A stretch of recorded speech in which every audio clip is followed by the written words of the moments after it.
ভারতে পালানোর সময় সুপ্রিম কোর্টের অবসরপ্রাপ্ত বিচারপতি AHM শামসুদ্দিন চৌধুরী মানিককে গ্রেপ্তার করা হয়েছে। শুক্রবার সিলেটের জকিগঞ্জ সীমান্ত থেকে রাত 11:20 তাকে আটক করা হয়। আলোচিত বিচারপতি মানিককে গ্রেফতারের বিষয়টি নিশ্চিত করেছেন বিজিবির জনসংযোগ কর্মকর্তা শরীফুল ইসলাম। জকিগঞ্জ বিজিবি ব্যাটালিয়ন জানায়, শুক্রবার রাতে সিলেটের কানাইঘাট উপজেলার দনা সীমান্ত এলাকা থেকে শামসুদ্দিন চৌধুরী মানিককে আটক করা হয়েছে। পরে রাত 12টা পর্যন্ত তাকে সীমান্তবর্তী বিজিবি ক্যাম্পে রাখা হয়। তাকে আটকের সময় একটি ভিডিও ক্লিপও সামাজিক যোগাযোগ মাধ্যম ফেসবুকে ছড়িয়ে পড়েছে। এর মধ্যে একটি ভিডিওতে দেখা যায় সাবেক বিচারপতি মানিক জঙ্গলের ভেতরে কয়েকটি কলাপাতা বিছিয়ে তার মধ্যে একপাশে ফিরে শুয়ে আছেন। তার পরনে গাঢ় নীল চেকের হাফ হাতা শার্ট আর ময়লা ভেজা প্যান্ট।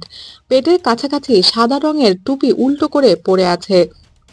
ভিডিওতে বিচারপতি মানিককে আরেকজনের সঙ্গে কথা বলতে দেখা যাচ্ছে। এই সময় তার সামনে অবস্থান করা একজনকে মানিক বলছেন, আমি তোমাদের পয়সা দেব, পয়সা আমি দেব, আমার ভাই বোন দেবে। জবাবে ওই ব্যক্তিকে বলতে শোনা যায়, আমাদের পয়সার প্রয়োজন নাই, আপনার সেফটি। এরপর মানিক বলেন, ওই ফালতু লোক দুটোকে আনিও না, আমি এদেশে এসেছি কি বাংলাদেশে ফেরত যাওয়ার জন্য।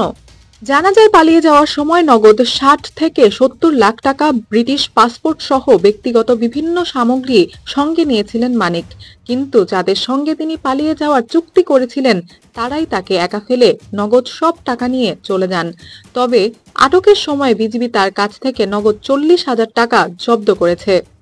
আটকের আগে মারধরের শিকার হয়েছেন দাবি করে সাবেক এই বিচারপতি বলেন, আমি 15,000 টাকা চুক্তিতে আসছিলাম, ওই টাকা আমি তাদের দিয়েছি, কিন্তু পরে ওই দুই ছেলে আমাকে মারধর করে সব নিয়ে গেছে। কোন এলাকায় মারধর করা হয়েছে জানতে চাইলে তিনি বলেন, ইন্ডিয়ার ভেতরে। আটকের পর বিজিবি সদস্যরা বিভিন্ন বিষয়ে জিজ্ঞাসাবাদ করেন মানিককে। কি কি নিয়ে পালাচ্ছিলেন?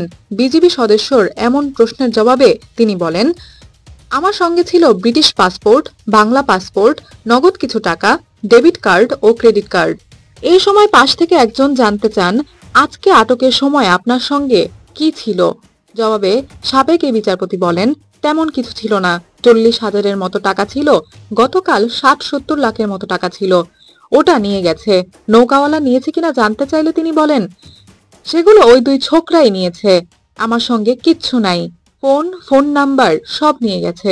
কেন পালিয়ে যাচ্ছিলেন প্রশ্ন করা হলে মানিক বলেন, প্রশাসনের ভয়ে পালিয়ে যেতে চাচ্ছিলাম।